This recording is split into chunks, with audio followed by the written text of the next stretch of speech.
하나님 말씀 창세기 7장 22절에서 8장 12절의 말씀입니다. 7장 22절에서 8장 12절의 말씀 우리 한 목소리로 같이 읽도록 하겠습니다. 22절입니다. 시작. 육지에 있어 그 코에 생명의 기운에 숨이 있는 것은 다 죽었더라. 지면의 모든 생물을 쓸어버리시니 곧 사람과 가축과 기는 것과 공중의 새까지라. 이들은 땅에서 쓸어버림을 당하였으되 오직 노아와 그와 함께 방주에 있던 자들만 남았더라. 물이 150일을 땅에 넘쳤더라. 하나님이 노아와 그와 함께 방주에 있는 모든 들짐승과 가축을 기억하사 하나님이 바람을 땅 위에 불게 하심에 물이 줄어들었고 기품의 샘과 하늘의 창문이 닫히고 하늘에서 비가 그침에 물이 땅에서 물러가고 점점 물러가서 150일 후에 줄어들고 일곱째 달 곧 그 달 열 일의 날에 방주가 아라랏산에 머물렀으며 물이 점점 줄어들어 열째 달 곧 그 달 초하룻 날에 산들의 봉우리가 보였더라. 40일을 지나서 노아가 그 방주에 낸 창문을 열고 까마귀를 내놓음에 까마귀가 물이 땅에서 마르기까지 날아 왕래하였더라. 그가 또 비둘기를 내놓아 지면에서 물이 줄어들었는지를 알고자 하매 온 지면에 물이 있으므로 비둘기가 발붙일 곳을 찾지 못하고 방주로 돌아와 그에게로 오는지라. 그가 손을 내밀어 방주 안 자기에게로 받아들이고 또 7일을 기다려 다시 비둘기를 방주에서 내놓음에 저녁 때에 비둘기가 그에게로 돌아왔는데 그 입에 감람나무 새 잎사귀가 있는지라. 이에 노아가 땅에 물이 줄어든 줄을 알았으며 또 7일을 기다려 비둘기를 내놓음에 다시는 그에게로 돌아오지 아니하였더라. 아멘. 오늘 말씀의 제목은 나를 기억하고 돕는 하나님의 언약을 믿어라 라는 제목으로 말씀을 나눕니다. 오늘 본문은 온 땅을 휩쓸고 간 이 홍수가 점차 이제 잦아들어서 마침내 이제 지면의 마른 사실을 소개하고 있습니다. 하나님은 40일 동안 쉴 새 없이 홍수를 퍼부었고 온 땅에 생명의 기운이 있는 것들은 다 모두 멸절시키셨죠. 하나님이 이제 그 진노를 거두시고 이제 온 땅을 뒤엎고 있던 물을 점차 말리심으로써 세상을 다시 회복시키십니다. 자, 22절에서 24절까지 다시 한번 읽어보겠습니다. 시작. 육지에 있어 그 코에 생명의 기운에 숨이 있는 것은 다 죽었더라. 지면의 모든 생물을 쓸어버리시니 곧 사람과 가축과 기는 것과 공중의 새까지라. 이들은 땅에서 쓸어버림을 당하였으되 오직 노아와 그와 함께 방주에 있던 자들만 남았더라. 물이 150일을 땅에 넘쳤더라. 자, 홍수가 땅에 40일 동안 계속 되니까 물이 많아져 가지고 방주가 땅에서 올랐어요. 떠올랐어요. 그리고 물이 더 많아져 가지고 땅에 넘쳐서 천하의 높은 산들까지도 이제 다 잠겼는데 방주가 이제 물 위에 떠다녔는데 그 물이 높이가 높은 산, 가장 높은 산보다도 7.5m, 7.5m 높이로 물이 넘쳐버린 거죠. 이렇게 되기를 며칠 동안 150일 동안 5달 동안 넘치게 된 겁니다. 그래서 이제 땅 위에 움직이는 생물이 다 죽은 거예요. 새와 가축과 들짐승, 땅에 기는 것, 모든 사람 다 죽었어요. 그러니까 육지에 있어서 그 코에 생명의 기운이 있다, 숨이 있다라는 것은 다 죽었다라는 거예요. 지면의 모든 생물, 사람과 가축과 기는 것, 공중의 새까지 다 하나님이 쓸어버리신 겁니다. 자, 내용 관찰 문제 1번 보시면은 자, 150일간 넘쳤던 땅 위의 물이 줄어든 이유는 무엇입니까? 자, 1절에서 5절까지를 우리 쭉 읽어보겠습니다. 시작. 하나님이 노아와 그와 함께 방주에 있는 모든 들짐승과 가축을 기억하사 하나님이 바람을 땅 위에 불게 하심에 물이 줄어들었고 기품의 샘과 하늘의 창문이 닫히고 하늘에서 비가 그침에 물이 땅에서 물러가고 점점 물러가서 150일 후에 줄어들고 일곱째 달 곧 그 달 열일의 날에 방주가 아라랏산에 머물렀으며 물이 점점 줄어들어 열째 달 곧 그 달 초하룻날에 산들의 봉우리가 보였더라. 자, 150일 동안 넘친 그 물 줄어들기 시작한 이유는 무엇입니까? 하나님께서 노아와 모든 생물을 뭐 하셨다? 기억하셨기 때문이라. 기억하셨다. 자, 물이 세상을 덮어서 모든 것을 죽음으로 몰아가던 그때 하나님께서 기억하시다. 이 기억하시다가 모든 것을 이제 반전시킵니다. 이제부터 차오르던 물이 이제 빠져들기 시작합니다. 젖은 땅이 이제 마른 땅이 될 거예요. 방주에 들어간 사람들, 짐승들이 모두 이제 방주를 떠나게 될 겁니다. 빠지는 물, 드러나는 마른 땅. 이제 하나님의 신실하심에 대한 이제 간증이고 노아에게 이미 약속하셨던 일을 이루어가고 계시는 거죠. 자, 1절에서 보시면은 하나님께서 땅에 물이 빠지게 하기 위해서 뭘 불었다고 그래요? 바람을 일으키셨다고 그러죠. 바람을 불게 하셨다. 자, 땅에서 물에 빠지게 하기 위해서 일으키신 바람. 이 바람은 창조 이야기에서 어떤 모습을 연상시키느냐면 하나님의 영을 연상시킵니다. 이 바람이라는 것이 하나님의 영을 연상시켜요. 그러면서 하나님께서 땅 속의 물, 그 다음에 하늘의 물, 2절에 보면 멈추게 하셨죠. 그 다음에 4절에 보시면은 150일이 지난 7월 17일에 방주가 어디에 안착합니까? 아라랏산에 안착합니다. 아라랏산에.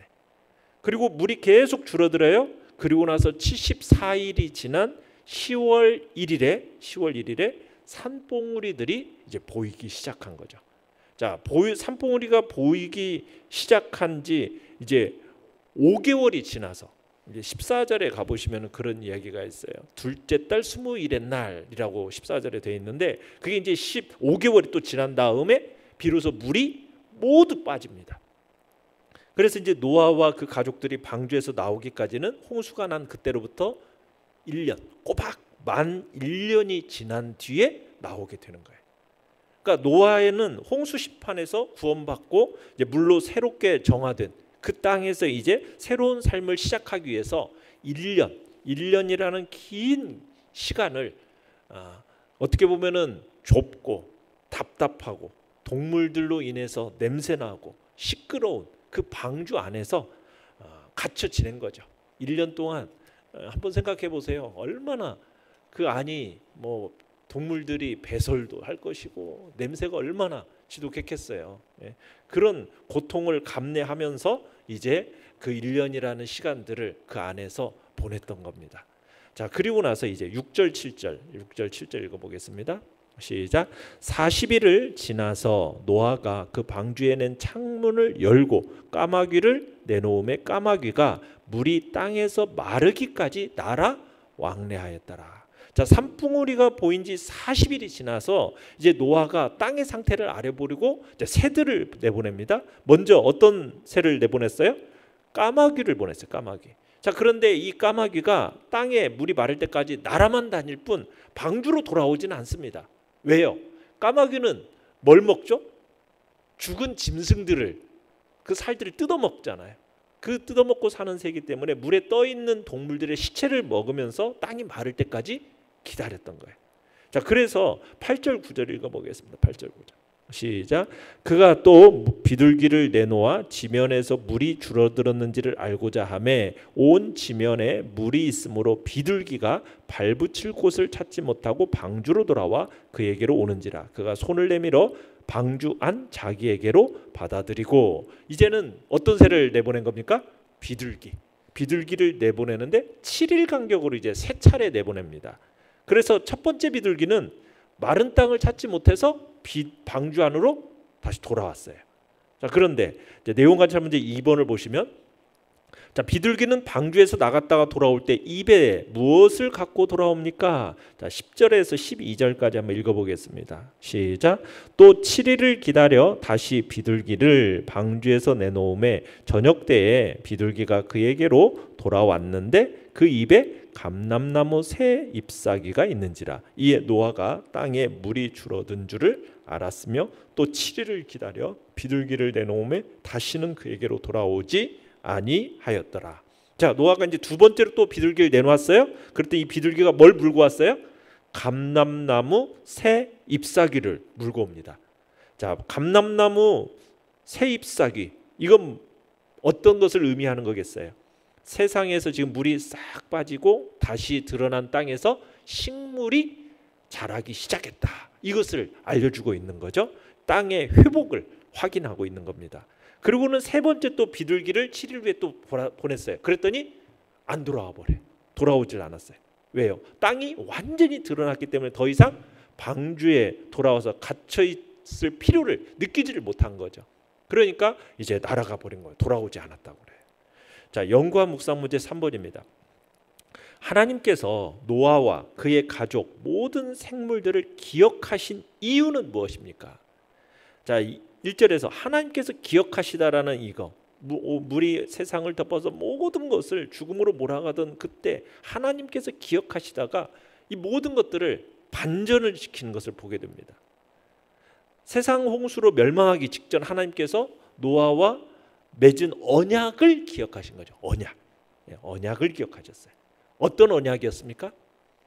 노아와 그의 가족 모든 생물들에게 새로운 시작을 허락하는 구원의 약속, 그리고 보존의 언약. 너희들은 그 방주 안에서 내가 보존해 주겠다라는 그 보존의 언약을 기억하셨어요. 어떻게 보면 구원이라는 것은 하나님의 기억에서 시작됩니다. 자, 그런데 이 기억하다라는 말은 지금까지 뭐 노아와 동물들을 하나님이 잊어버렸다라는 뜻일까요? 어떤 것을 그래도 잊어버렸다가 이제 막 생각나서 어떤 걸 떠올렸다라는 말일까요?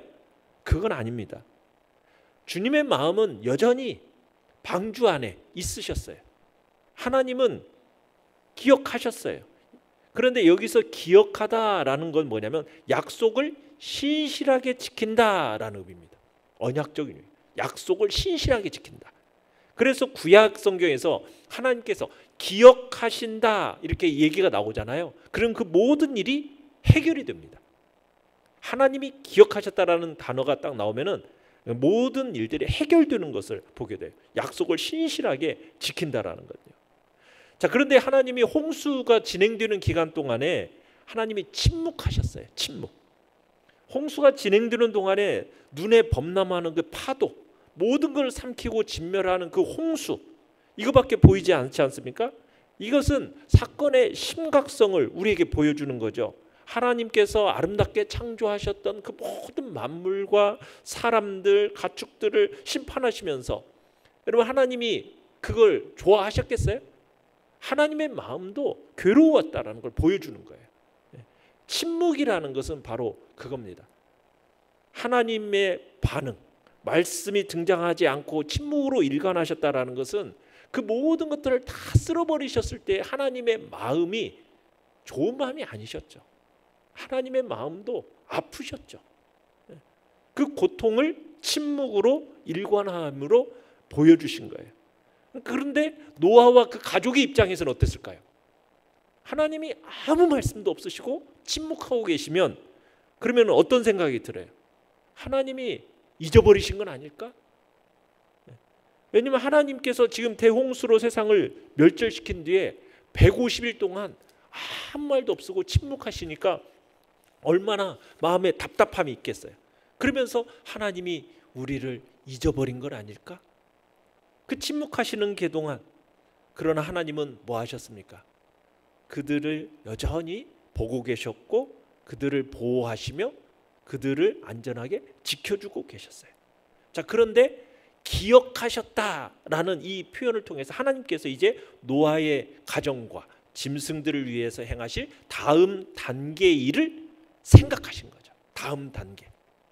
그러면서 이제 물이 이제 홍수가 하고 물이 마르기 시작하는 일들이 일어나게 되는 겁니다.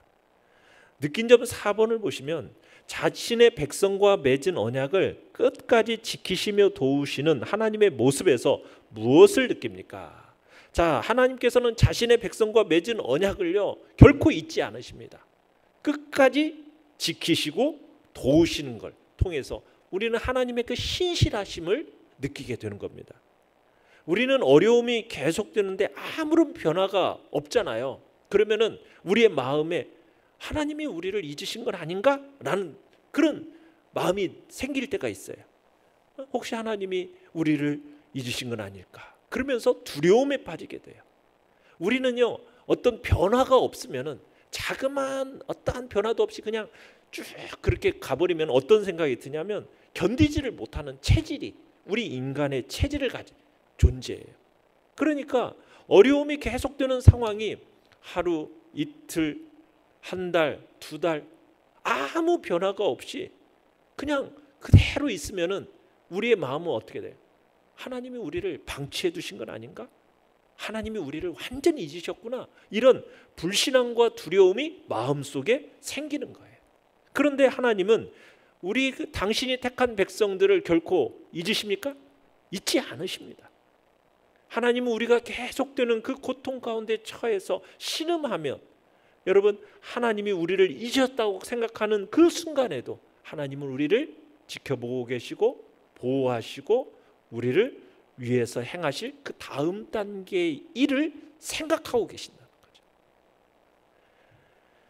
그러니까 하나님은 설령 연약한 우리가 당신을 잊어버린 일이 있더라도 택한 당신의 백성은 하나님은 결코 잊지 아니하시고 늘 기억하고 계시고 우리의 필요와 우리의 형편에 따라서 적절한 은혜를 공급하시는 자비로우신 분이라는 것을 우리는 생각해야 되는 거죠. 그러니까 우리는 언제 어떤 상황에서도 하나님이 우리를 기억하고 계신다는 사실을 우리는 의심해서는 안 되는 것이죠. 우리는 오히려 하나님이 침묵하고 계신다. 그때 뭐예요? 여전히 하나님은 우리를 기억하고 계시고 우리를 보호하고 계시고 우리를 위해서 행하실 그 다음 단계를 생각하고 준비하고 계신다는 걸 믿으시길 바래요. 그럴 때 우리가 절망과 낙심되는 그런 상황 가운데서 우리가 소망을 잃지 않고 승리하는 삶을 살 수 있게 되는 것입니다. 결단과 적용 5번입니다.